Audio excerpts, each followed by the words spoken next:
make moves in spite of, right?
Good evening. Can I get your attention, please? I didn't even have to do the clap 3 times thing. Thank God. Listen, we're just going to ask that once you come in, stay by your table and be seated. You know we are dealing with a different level and a different strain of the coronavirus. And so for everybody's safety here, we're going to ask that you follow that protocol. Food will be brought to you, and then we'll collect your food afterwards and put it in the garbage for you so that we can limit the movement. So if everybody can please cooperate. I know we have we're warm people. We want to embrace each other. We want to talk to each other. We want to hug each other. We got to fight those natural tendencies considering the times and what's happening. All right, so if y'all can cooperate with us with that, we appreciate it. Thank you.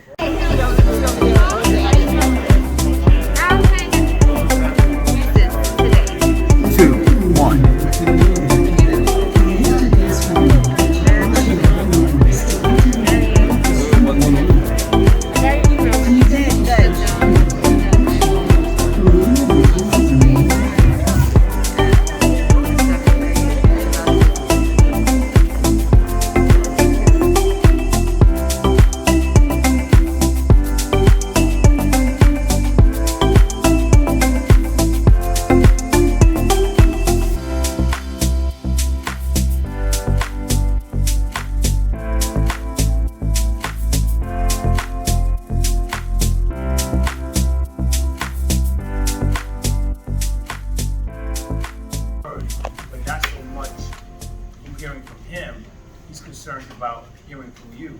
He wants to know, what are your concerns in District 29? He wants to know how can he be of help from the position that he'll be in. So this is an opportunity for those bodies going around taking names, for those who might want to share something. So please, if your name's not on that list, we're not going to call you. But this is an opportunity for you to lean in and get perspective. We have some dynamite people in here. We have principals, we have teachers, parents, community leaders, electeds. So this should be a very robust conversation. I'm happy to be in partnership with Assemblywoman Alicia Hyman, who sits on the transition team and is part of the education committee. So let's have a good conversation this evening. Okay? All right, he'll be coming down shortly. And I just wanted to add that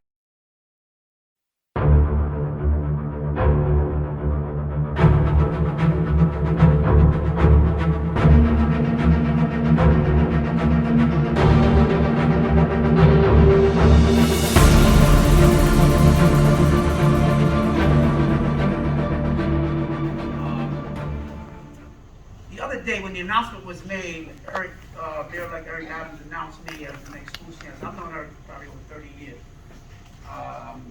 My brother Terry knows Eric even better than I do.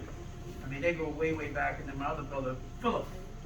So we've all, we grew up out here in Southeast Queens and in Cambria Heights very specifically. When we moved out here from Brooklyn, when we did the announcement the other day, we did it at PS 161 in Crown Heights. We did it here because that was where I was born and raised until I was about 12 years old. I went to that elementary school from kindergarten all the way through the 5th grade. And then in the 6th grade, we went a few blocks to ISB 20.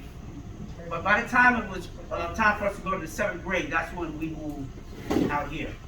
And with the classic story, right? My dad was a New York City police officer, did 27 years on NYPD. My mom was a secretary.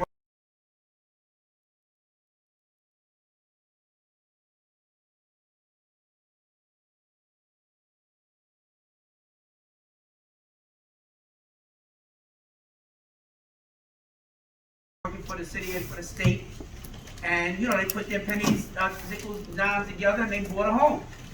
And we grew up right here on 223rd Street and 116th Avenue, which was the best block in all of Queens. I just want to tell you. Oh, we used to have. My mother used to describe Queens. She would say that Queens is a place where you could drive for 20 blocks and it's like 2 or 3 kids that live on a block. And then you get to one block where it seems like the whole neighborhood lived on that block. That was our block. From corner to corner, 116th Avenue, 115th Road, there were 54 kids that lived on that one block. So because there were so many kids that lived on the block, we attracted all the other kids from the surrounding block and from the park. I mean, the Cambria, 147, 176, like everybody hung out. And so they started having block parties on 223rd Street, which were off the chain back in the day. WBLS used to come and perform at our block parties, Run DMC, LL Cool J, all in their early stages. They would all come out to the 223rd Street block party. I was running into people on Hillside Avenue I didn't even know, who said to me, yo, don't you live on that block 223rd Street?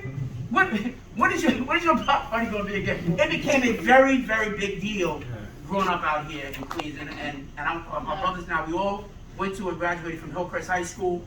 I was Hillcrest class of 80, and it was just an amazing experience before I left. And I went to Rutgers University, and just from there, just started settling into my own career.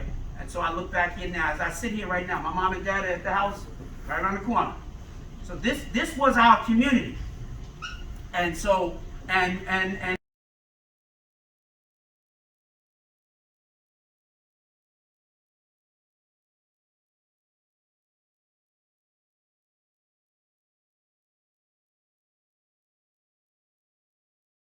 because that's what culture is. It will always tell you no. I'm looking to develop superintendents and principals who are educational outlaws. Folks who figure out, like, how to make moves in spite of, right?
The police department's annual budget is $6 billion.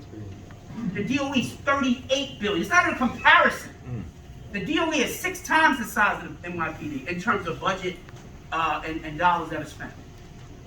So it's a third of the whole city's budget goes right to education.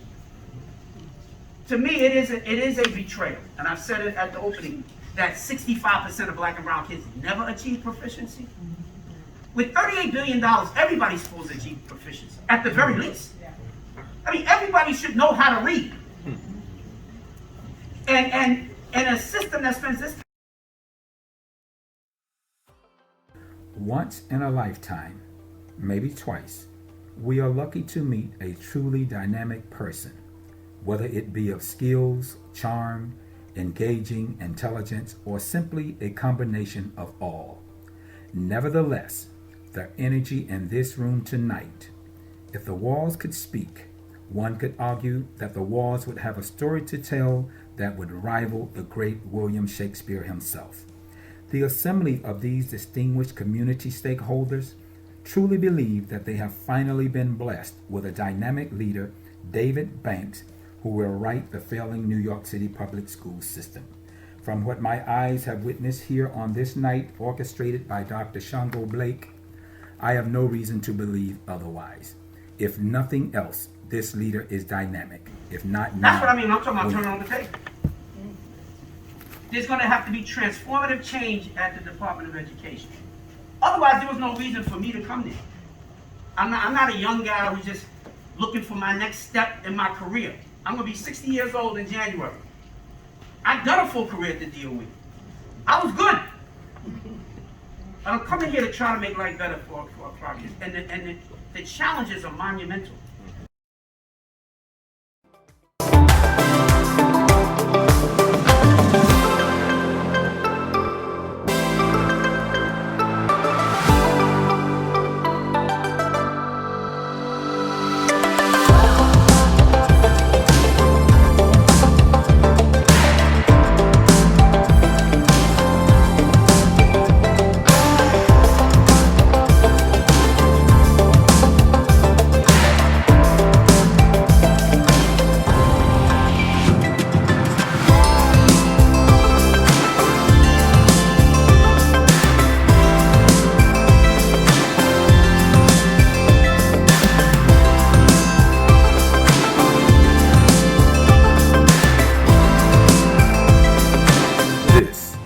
Presentation of New Style Entertainment, Inc.